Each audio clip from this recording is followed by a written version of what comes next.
DJ Magic Clowns.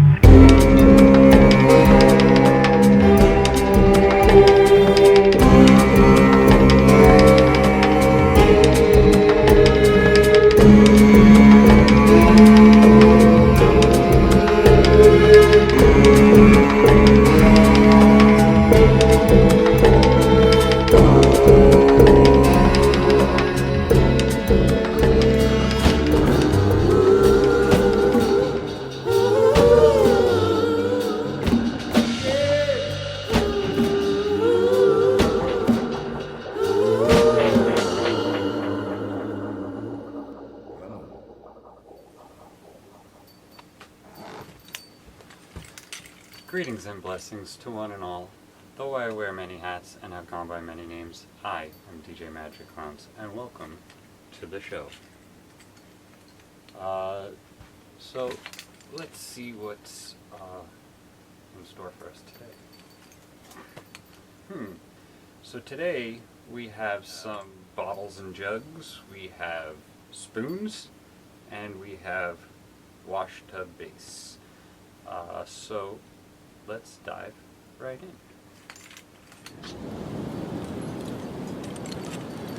Bottles and jugs.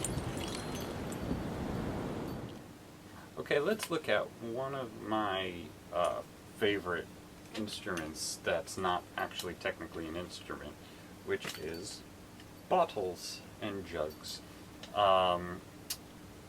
I say they're not actually instruments because they're not made to be instruments. They're made to carry drinks. So we're going to start with this. This is a kombucha bottle, but I just filled it with water to demonstrate something with it. So we're going to actually start with this guy and this one. All of my glass bottles are glass. That's not true. No, that is true. All of my glass bottles are glass. Most of my bottles are glass. Some of them are ceramic. But you can do this with a plastic bottle as well. I have a plastic bottle here I just fished out of the garbage. I washed it before bringing it up here to show it to y'all. But just to demonstrate that plastic bottles totally work. So the idea is, just like we would blow into a flute to get a sound, it's the same exact principle. In fact, when I'm teaching a new flute student how to get a sound with the flute, we'll start with a bottle because it's a lot easier actually, but to figure it out because you're not worried about where to put your hands or anything. And once you get it on a bottle, it's really easy to transfer over to a flute. So we'll start with the plastic one to show you.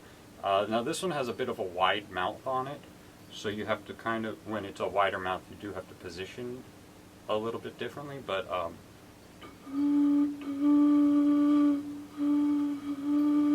also with the wider mouth, it's harder to bend it to get different notes, because you could actually get a couple of notes out of each jar, or rather bottle, without filling it. Now, if we take this bottle with, there's liquid in it, water, if I blow into it,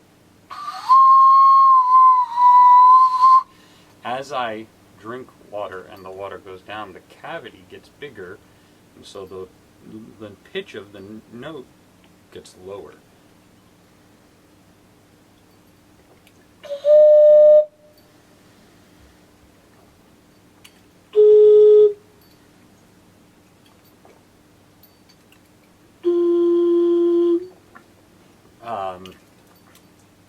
So that is that. Now, I have a whole lot of different bottles here and down below here.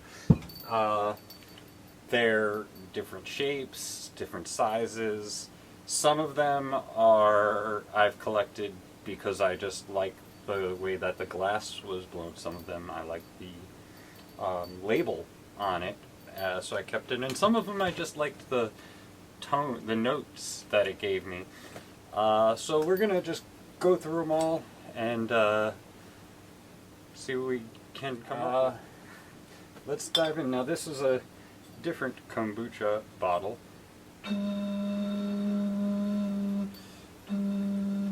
Just to be safe, I'll throw the mic on. Just.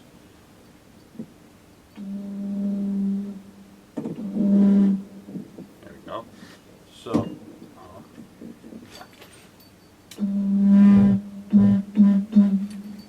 Now if I take another bottle, completely different size and shape,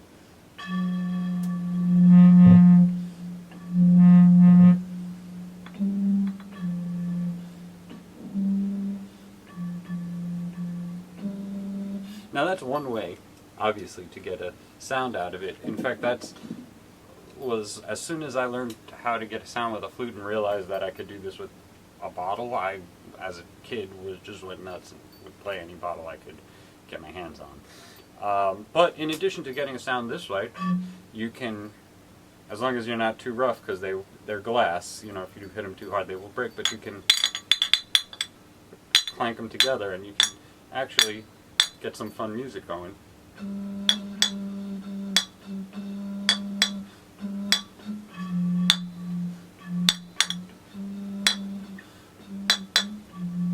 Now again, you do have to be careful with clanking glass bottles together, but if you're delicate, you can get some cool sounds as well. Let's keep going with these bottles and we'll see what we have. Okay, let's move on to this bottle. This one is fun because it's made out of ceramic, not glass. That I find with the ceramic ones, it's a really interesting tonal difference, but it's actually not as loud. So in addition to this one being a low one, I'm going to use the mic because it's also not very loud. Oh, and this one's fun too because it has a Viking on it, which Vikings are cool.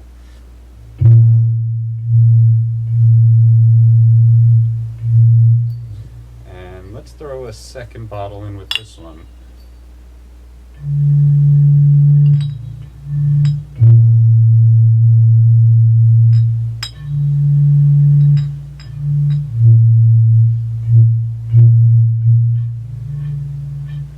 Now, let's see, maybe I could get these two as a base, and let's see, this is an old 7-Up bottle, and actually I, very long ago, melted a bunch of wax inside to keep it at the pitch I wanted it. Yeah, let's see how that sounds. Sometimes when you have more than two, it gets a little tricky holding them, but...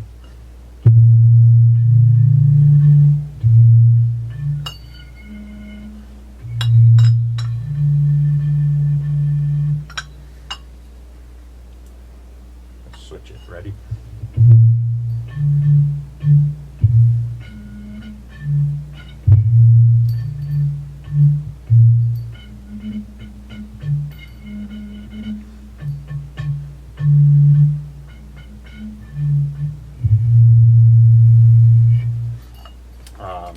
Yeah, let's keep going.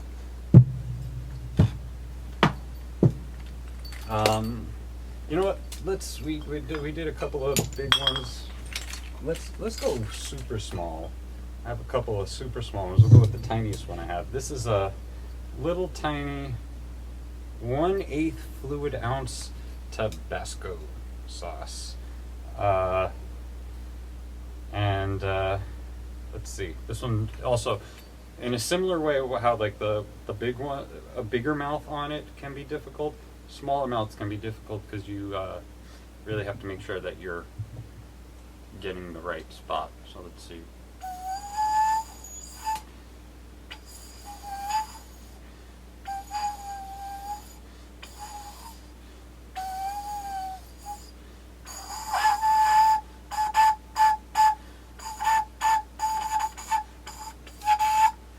So that one I mostly have because I like Tabasco sauce, and you know, it's a fun little bottle.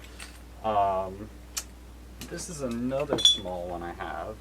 This is, I don't remember where I got this, but it has like a fun pewter castle. Yeah, castle on it. So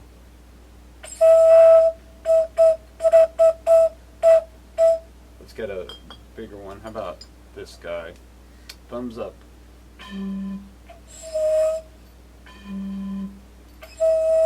So that's an interesting.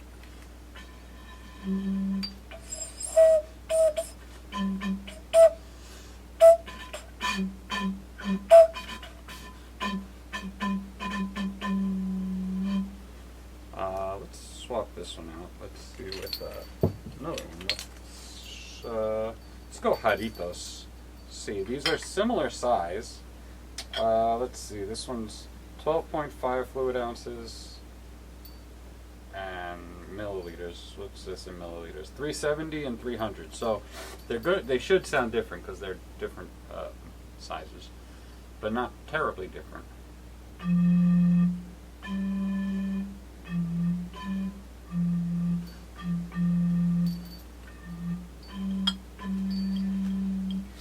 Bring this guy in. I pulled the, or kind of pulled the label off of this. I don't remember what this was.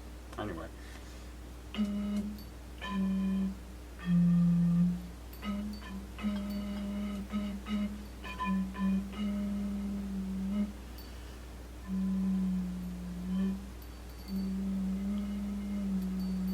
So, as you can see, by actually changing the angle, we can shift the pitch.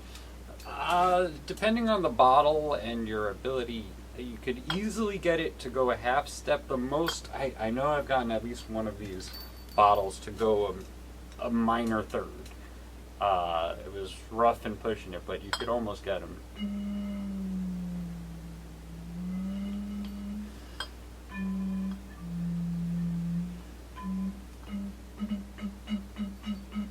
Let's get a fourth one just for the heck of it.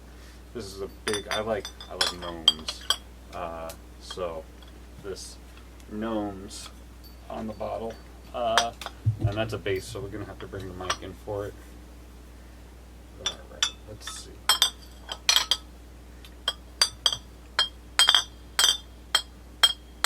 It's like warriors.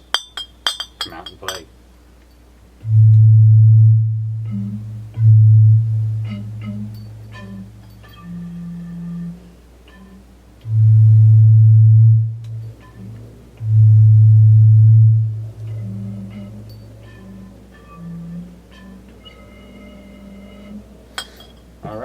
Let's keep going because I do have a bunch more bottles, and we'll see what kind of combinations we can get to happen.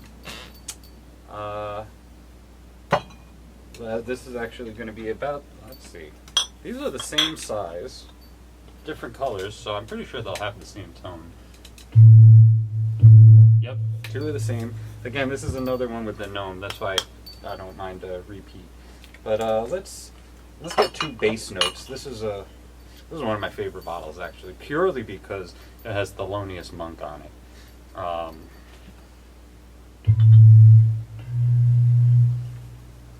Yeah, it's kind of like a half step, and we'll check it out.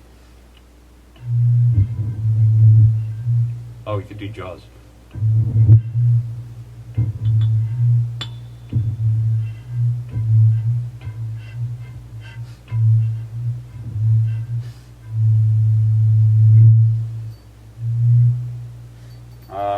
Cool. Yeah, let's just keep going. Why not? Oh, this one's a fun bottle. This has the Buddha on it. And we'll have this guy, Lucky Jack.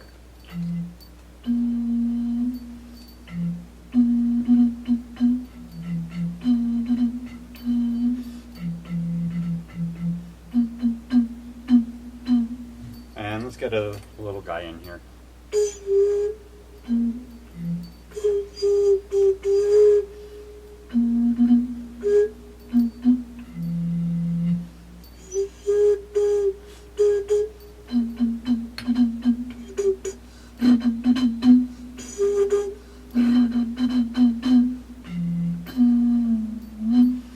Now, if you noticed, I did something.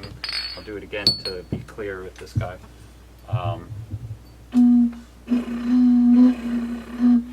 What I'm doing is just rolling my tongue, like if you speak Spanish, for example, when you say the R, you just roll your tongue by letting it sort of be loose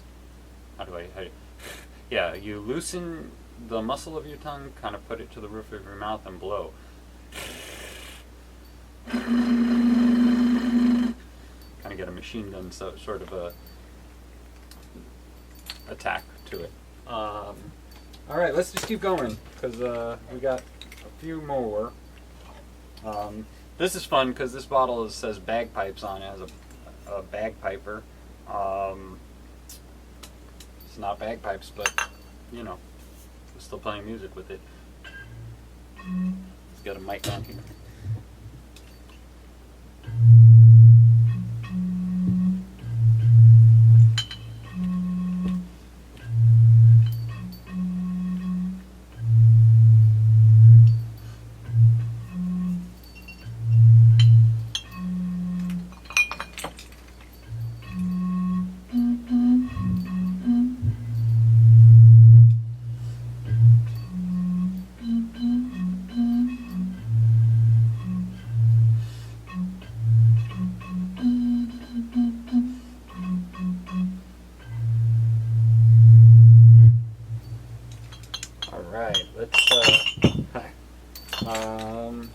Only got a few more down here. We'll bring them up here so that I can grab them. They're all big.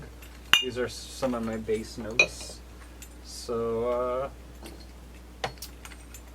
let's see. Let's go with this guy. This is just sort of your standard empty wine bottle. Well, same note as the last guy. Yeah.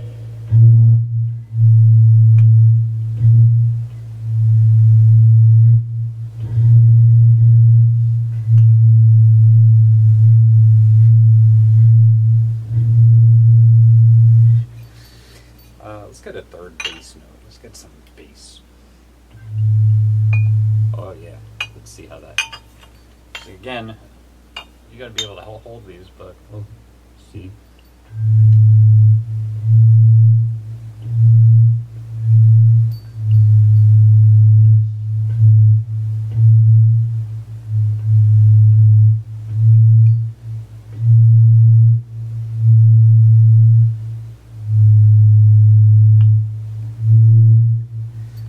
You know, that's basically a fun little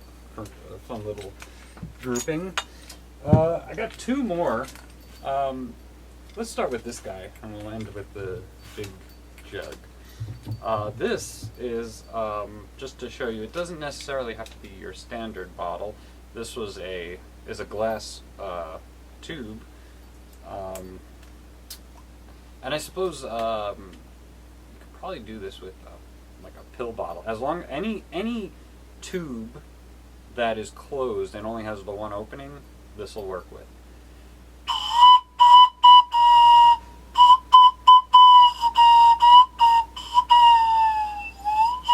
And these actually, when they have this nice in between, like not too big but not too small, so Goldilocks opening, you could actually have a lot more control over bending the note. And actually, the smaller it is, you actually have, it's a little easier because it doesn't take as much air to get it going.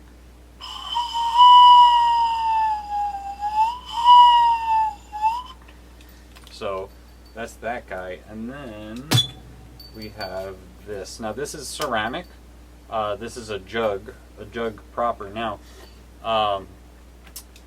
for playing the jug, you can play it just like the bottles. I'm gonna need a mic for this.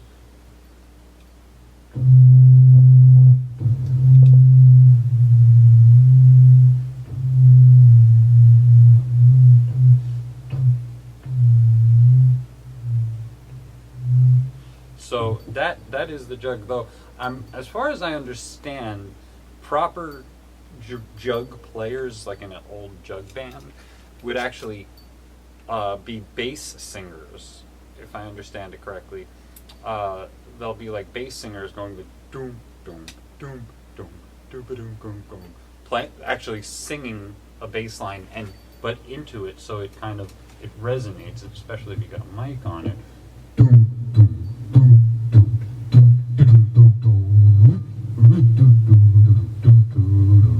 And you can actually play those notes, and actually when you're doing it, you're blowing air, and you can kind of get those pitches, and it's a fun little thing.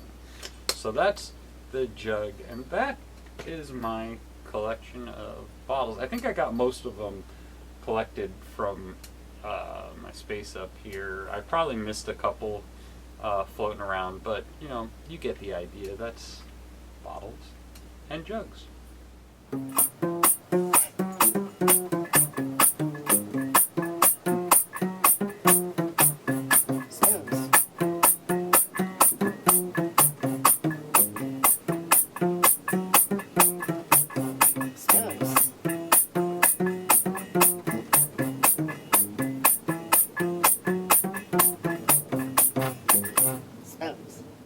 Next, we're going to look at an instrument that, again, just like the bottles and jugs, technically not an instrument, not made to be an instrument, but have been used as an instrument nonetheless.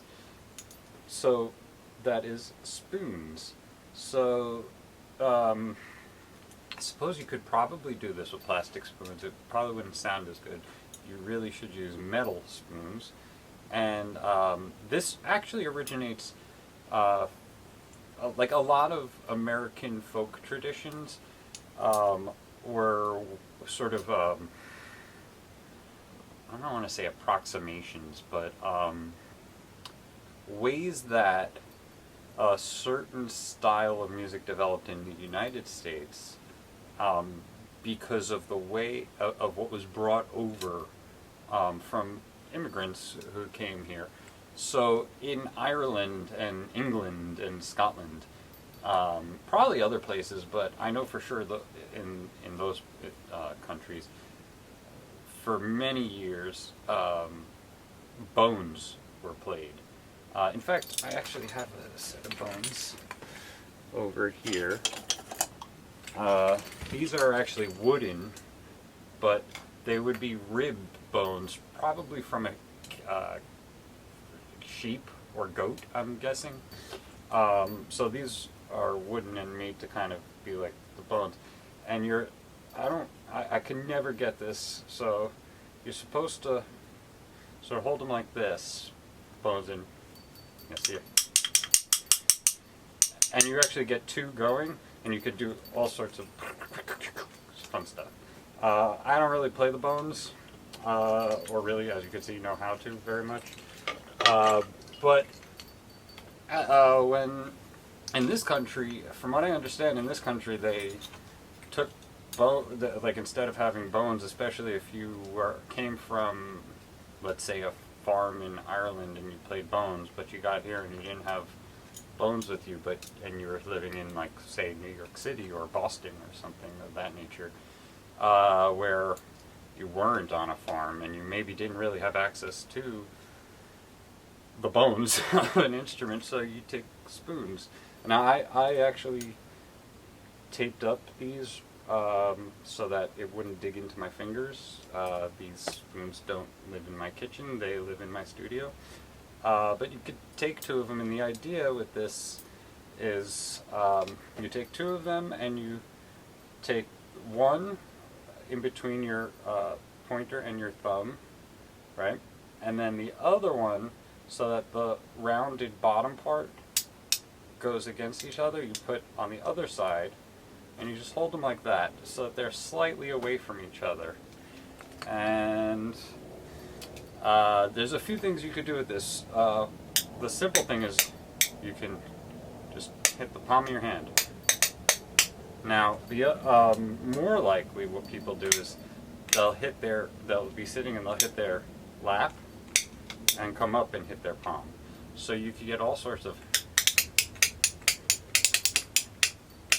now that isn't the end of it, but that is definitely the beginning. You could get super fancy if you turn, as you're coming up and down, if you turn your hand sideways, you could rake it against your fingers.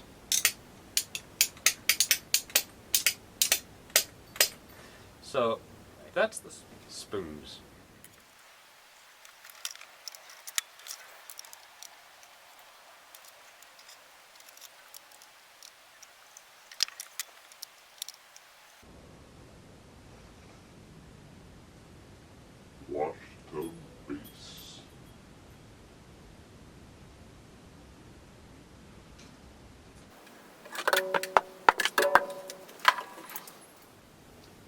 This next instrument is actually a fairly easy instrument to build, and a fairly easy instrument to play, although having the ability to play with other people does require the player to have a really good ear, and be able to really like find that note and remember exactly where they had it, and to be able to go back and forth to it. This is the Washtub bass. The other name for the Washtub bass, which I kind of like better, is the Gut Bucket bass. I'm not sure where they got Gut Bucket from, but Gut Bucket bass. Now it's I would say it's a fairly simple design. This is a old washtub. I went through a bunch of years back. I built a few of these. This is the one that actually I have a pickup in. I don't know if you can see that, but there's a pickup inside of there. I have a larger tub, one that I keep on my porch for when I want to play it down there. And I think I made one with one of those plastic 5-gallon buckets. I'm pretty sure that's what I used. I gave that to a bass player friend of mine. But it's basically you could use any kind of a bucket, plastic or metal, or wash tub, and a stick from a broom, and some string, some good, decent twine of some kind. So the basic design is this: you take your bucket, you drill the hole right in the center of the flat part, and then there's a few ways you could do this. The simple way is to just put the string through and tie it off. The problem with that is if you don't do something about the edges of the metal, eventually it's going to just cut through the rope. What I came up with for this, I'm not sure if I could take credit for this. I don't know if I came up with this or if I got this somewhere, but I took an eye hole screw, and I just, with some washers, attached that so I could just tie it onto there, the rope, and then I took pop this down. I took a broomstick. I actually just went and got a broomstick, and I cut off on the edge here. This is really an important part of it. I cut off the part that would screw into the broom, and just put a little notch right in the middle here, and that's to go right on the lip of this, on the edge, so it doesn't slip around. And then, right over here, just tied it off. For this one, I actually tied a bunch of extra rope. I think at the time my thought was, if I have extra and it breaks, because at the time I was actually playing a bunch of gigs with this as my bass. And so I thought, if I'm at a gig and my string breaks, I just unravel and I have more string and it's fine, no problem. So that never happened, so I've never actually had to do anything. This over here is just, I just taped on this so I could actually just hang this up. That's it. It doesn't really serve a purpose. But, so here's the washtub bass. Now, the only other thing is standard for it. You would actually normally stand to play it. I actually like to play it sitting down.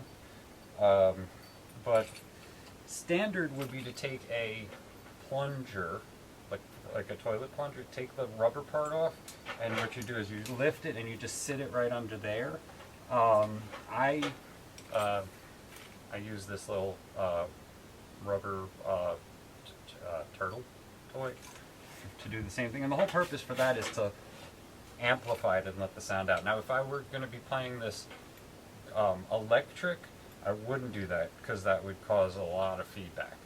But acoustically, you do that. Now, also the other thing I should say is pretty standard for washtub bass players is to wear gloves, like usually gardening gloves, those like leather garden gloves.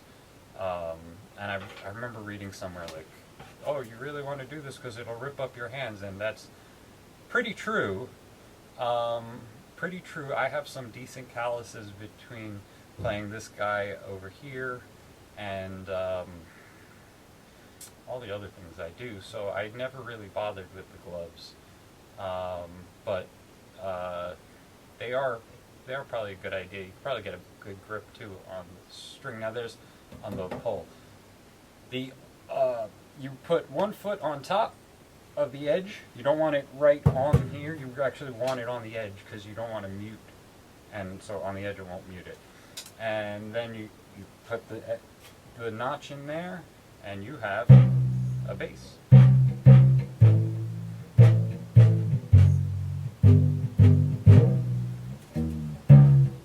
Now I have actually seen people who play this in addition to, you bend it this way and it's super loose, so you want to bring it to, that's about as low a note as it's going to go in there. And as strong as you can get without breaking it, you can get it up pretty high, but I've actually seen people also holding this to get higher notes.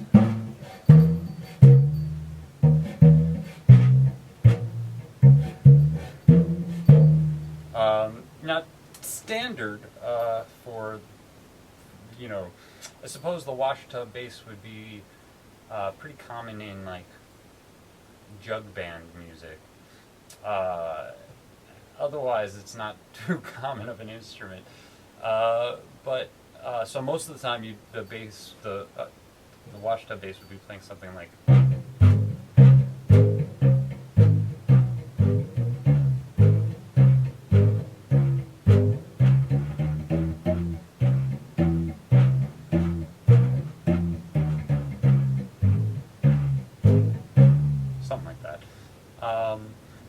I actually really enjoy just kind of playing around and seeing what kind of weird melodies I could get, especially if I go high and get too big.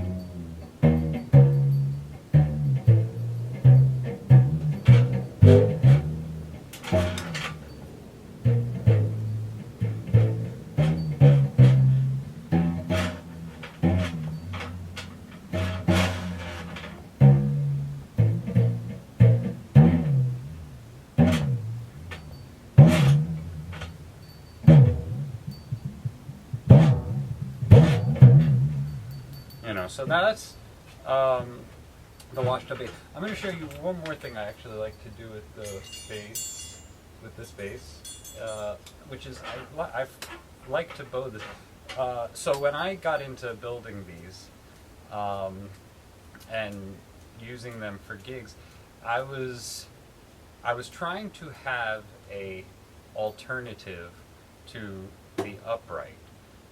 So that I could show up to gigs with maybe an electric bass, which is easier to travel with, than this.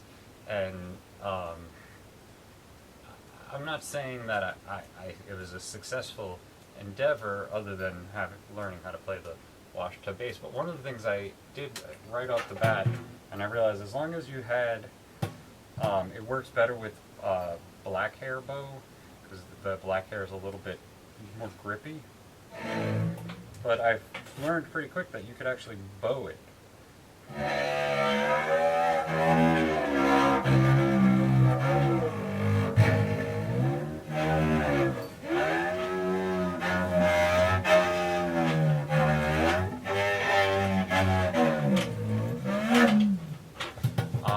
So that's the washtub bass. There's a bunch of fun variations of this idea.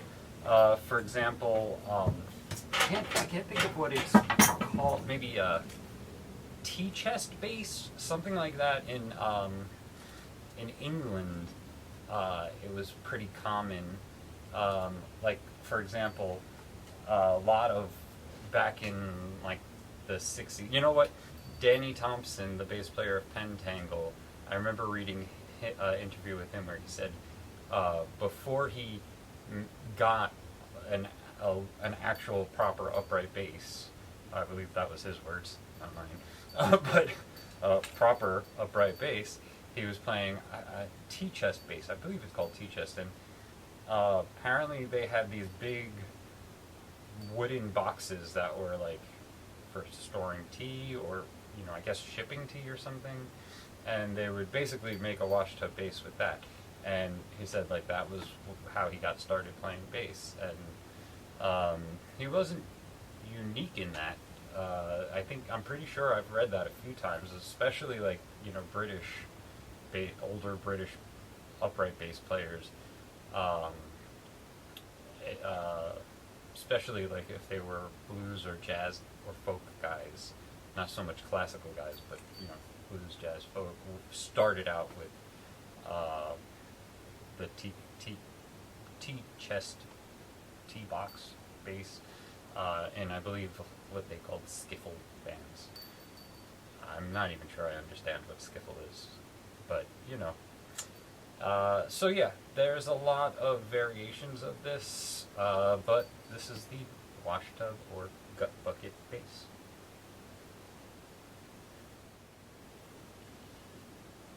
Thank you for spending your time with me, and please remember, those who spread hate and malice really do need our love the most. So in the words of Fred Rogers,